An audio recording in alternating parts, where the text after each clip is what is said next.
Rilke agus na filiméalaí. Podchraoladh a tarlach mac an mí.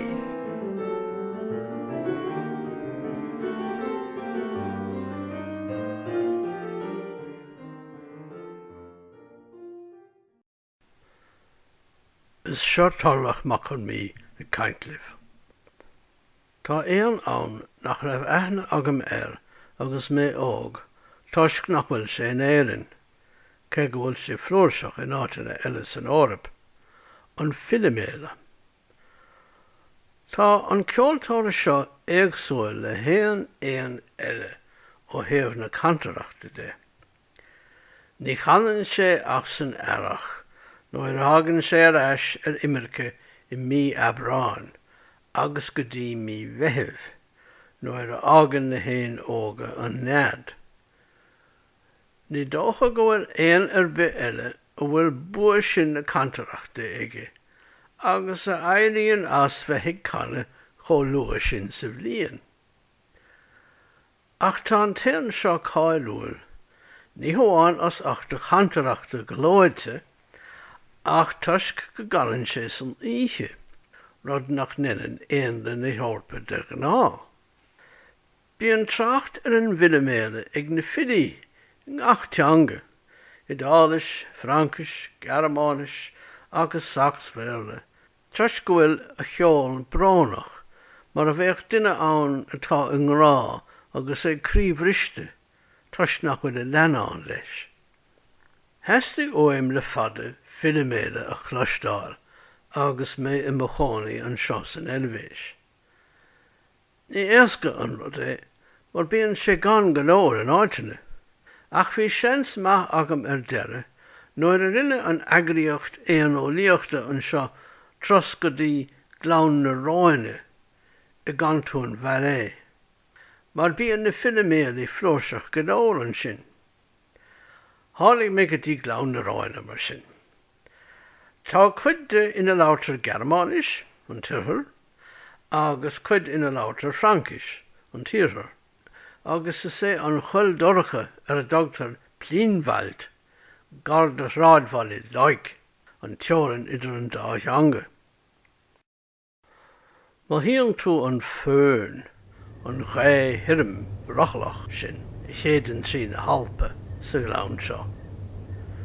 Mí bhealtaine bhí ann, lá brá, agus an ghé sin ag séad go tréan gan stéanna. Dúirt mo chompánaigh lom go raibh filiméala le feiceáil agus le chluisteáil an seo.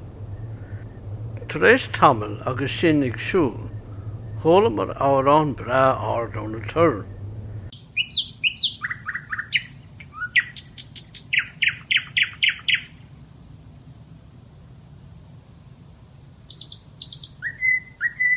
Sin é a dúirt an lom, d'éiste me leis ar feadh tamil.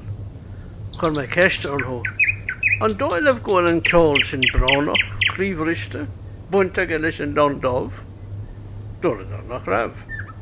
Bhí sé creiftigh, cumasach ar siad, agus déantaigh mé leo. Ní raibh cosúlachtar bith dar lomsa idir an tárán seo agus árán le spidáige, a bhaithigh mise mar críomhriste agus a lehéad.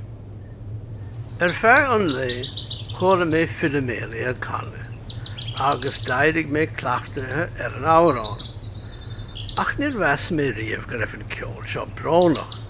B'fhéidir gur bheas na filí go raibh an ceol bránach tuisc go ganan an filiméala san oíche. Nuair a bhíoh siad féin in an éan ag speistáireacht agus uaigh na san domhan orthu. Ní raibh mé cleachtathe ar an gceol seo san oíche go fáil, agus ní raibh na mothúcáin cearta agam, bhí as mar a dúirt Keats, to thy high requiem become a sod, sin rá, gan éan íogareacht agam, maidir a déagnarc ard. Tá scéalaíonn ón tean gréig Insint ar faoin fhiliméala. Bhí an gá is ála ag an bhile Orpheus, ach tháinig cua tar éis dá bhean chéile óra díché, bás a áil, agus tuisc ná Eaglais féin I a bhreith ar ais ó héal na marmh go dtí saol na meó. Ar deiridh, Baisío Eorpacha féin. Agus chuir na ní méthe a chorp in Uaigh ag bon sliabh Olympus, in áit ar a dogtar Leibethra. Agus is sin an áit in aice Uaigh Eorpacha, go mbíonn na filiméalaí ag canna le cheol níos áile ná in éon áit eile ar domhan. Bada sin ag marseáil tríd an ghlán, agus bhí mé sách tuirseach nuair a risimar an taifeadta in Ausserberg. Chuaigh mé a chala láithreach, agus bhí chala sábh agam, ach bhí an oíche an bhreathalach. Thuasigh mé nuair a bhí sé dorcha go leor, agus chóla mé filiméala ag canna in sna tuirne mu, go breá soléir ag gúnas na híche. Heastigh óim éirí agus fuinóga oscailt, agus éisteach leis ar feadh tamil. Ach bhí an chola traum ar minsin, agus ní raibhar mo chumas boga as a leaba. Lí mé sin agus déist mé go maireach leis an geol nach raibh le clostáil ag am warmh na híche ach agam féin. Tréis tamil tháinig an chola orm a ríist.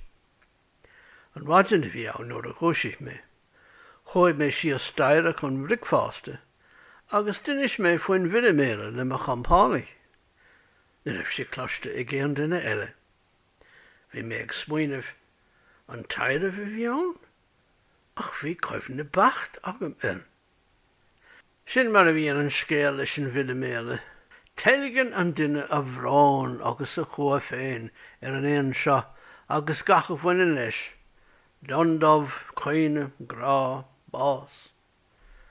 In na dála, ní lá nach éon a chanan san oíche. Ach nuair a chluise mé san oíche, chus silar sin go nuair sítear mé as chola sábh. I deas oíche hairigh, gan ar mo chamas smaoinemh i gceart ná mo Gaeilge a chur.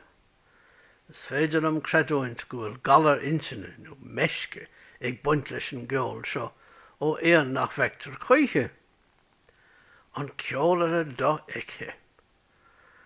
Tuis go ganan sé de lá slíthe, bíonn sé spianta go luath ar deamh, agus éiríonn sé as an ganna timpeall dear a bheithh, agus lár an táir ag fáca dáhránathe eile mar an landómh agus an smólach.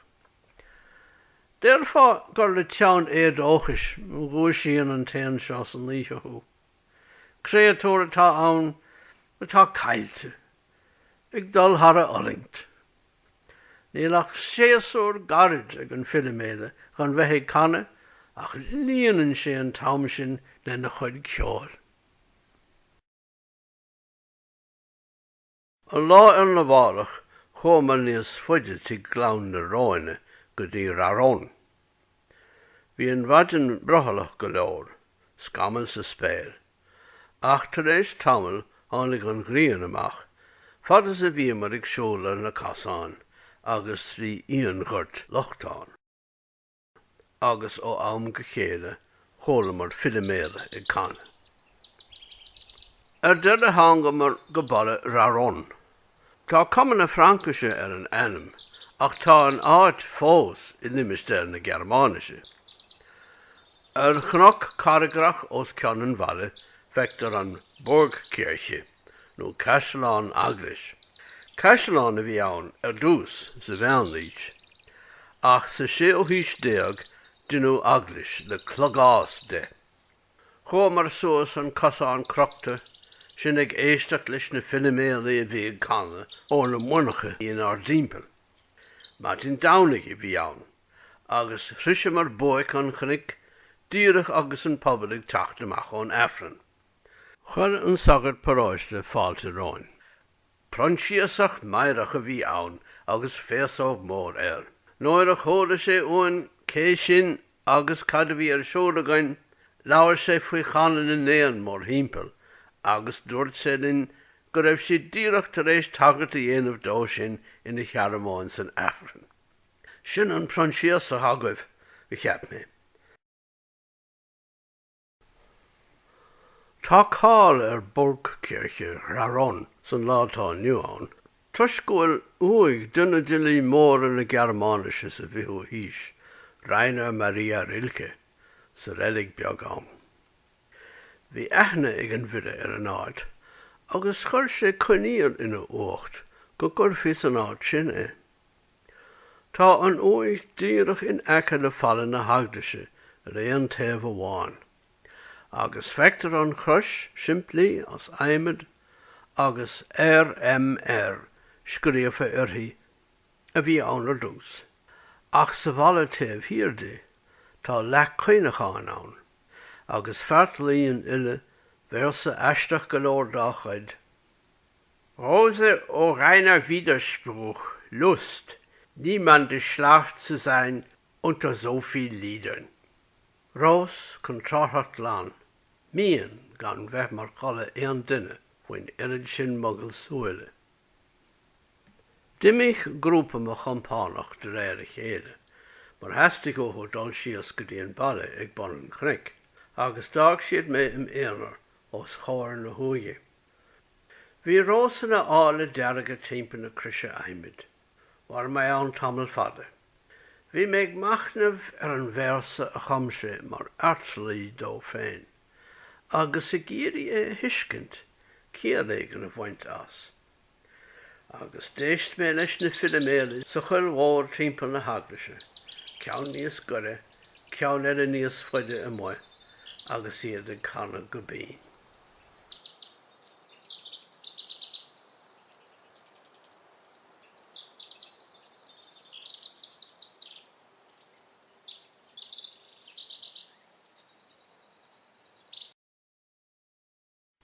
Scríomh Rilke dáanta ag deiridh a Shaoin, ní in Gearmánis ach i Francais. Bhí tréimh sa caite aige i Valais, agus san hEilvéise bhí sig pléiles in Francais, agus é an na chónaí i gceisleán Museau in aice le Siar, díreach ar an déhhead in teor an teanga an seo i gantún Valais. Chum sé dán bra amháin faoin fhiliméala. Rossignol, dont le cœur, plus que des autres exulte, prêtre d'amour, dont le culte est un culte d'ardeur. Ô charmant troubadour de la nuit qui te hante, tu brodes l'échelle sonnante sur son abîme de velours. C'est toi la voix des sèves qui dans les arbres se tait, mais à nous, rossignol, tes élèves, tu imposes le même secret. A fhiliméala, agus an crí agus ag déanamh áthais thar aine eile, a thagart an grá. Agus is cultas diogriseach é an cultas agat. Trúbadóir álinn na híthe a bhíon ag golóintort. Gréasan tú an scála fuaime ar a ghibhagán velvet. Is tasa gach na súna, a bhíon in a dosts na crín. Ach chuireann tú íocail orine do chuid daltaí a fhiliméala ghlacha leis an rón céanna. Gach na súna atá in san fhiliméala mar sin. Chuireann sé fritil ar an bheithe iomlán, a bheith in a host éon uair eile, toisc nach bhfuil gach aici féin. Glachan an téan an bheithe iomlán, agus chuireann sé fritil orthaí ina chuid ceáil. Bíonn na filí mar ghaltaí ag an fhiliméala, agus séad atá ag Uaigh Rilke ná go bhfhiliméonn siad ó chana an éon conas fritil a chur ar an dúlra iomlán ina gcuid filíochta. Ní raibh sláinte ag Rilke riamh. Fuair sé bás i sanatóir Valmont in aice le Montreux de bhar leo-chéime de hais. Láháin deirtar chuig sé amach sa Gardín i gceisleán Museau chun rós a fiocha de chuirteoir éigean, agus phric sé a lámh ar spíon. Níor leigheadh an cná, d'aidigh an lámh atta, agus bin tosach tinis bharbhích. Bíoch gur bheith, heastig óig trácht ar rósanna ina airtlaí, agus iad a bheith faoi bhlá ar óig.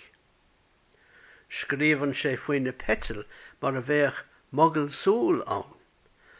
Ach, cé go bhfuil siad drinte ar a chéile, ní ionainn sin is a rá go bhfuil duine éigin ina chola. nó b'éidir go bhfuil duine éigin ina chola, ach an rud atá faoin na petal in san rás, ní duine faoi le ann. Ó tharla gur heastigh an versa aisteach seo mar airtalaí aige, is sé is dó ché go bhfuil sé ag tagart dá chola féin, sé sin chola siaraí an bháis. Fás an rásanna ar a Uaigh, tagann an áileacht as an bhás. Man na muine na rásanna seo le chola duine áirithe, nach é an rud atá ag Uaigh Rilke ná go bhfuil an saoil tar éis an bháis ná freasanta. Go gahan an tanam a farsantacht déana Uaigh. In an eile, deann sé faoi díce warmh heastigh ó Eorpacha í bhreithir eis go dtí saoil na meó, sí bhar seán mhórsa, fréamha a bheith í hena. Cad chuige a cheochach na marmh eis ar an saoil, ó tharla go bhfuil aithre iomlán take orthu leis an más. Tar éis an bheith ag machnamh os chóir na Uaigh. Fuaime isteach I deachan phobal, mar chula mé ceol orgán istigh a Valais. Ní raibh duine uirbe eile is díghán agus an taifeadta an hart. Hí me sios chun maisíochtaí ligean, agus cheann an torgánaí an aithne dom. Bhí sé clachta píosaí ar a bheithna agam orthu. Orgán bra bhí ann, agus bhí tuiscint agus comasáirithe ceoil ag an seintóir do aice. Cinnach raibh ann bhíos ag ceapa ach orgánaí tóithe. Ar deiridh stad sé. Chóra mé cos céimeann ag brostú síos deiridh.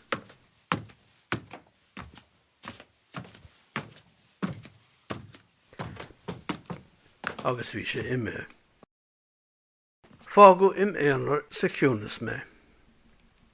Dan mé ann ar feadh tamil ada, mé ag machnamh go suaimhnach. Tháinig ceol na néan chuam ón Gaeilge mu. Cod Uaigh Rilke go sábh le ceol na fhiliméalaí, ceapas.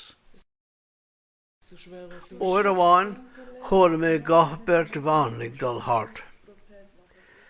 Ris bhfuil na cloig sa chlogá san irde, gá óir dhéag don bhean le. Thiol mé an nón san óil san Aiglais, a chos céimeanna ag macala in san gúnas. Ba híos go raibh mé ar éon intin leis an Aiglais, le na spiridáltacht, in anóin na necrochtaí uile ar feadh na céirte, agus go raibh mé ar éon intin leis an té atá na chola in aice an bhalla taobh mu, agus rásanna faoi bhlá, agus filiméalaí ag déanamh chuideachta dó.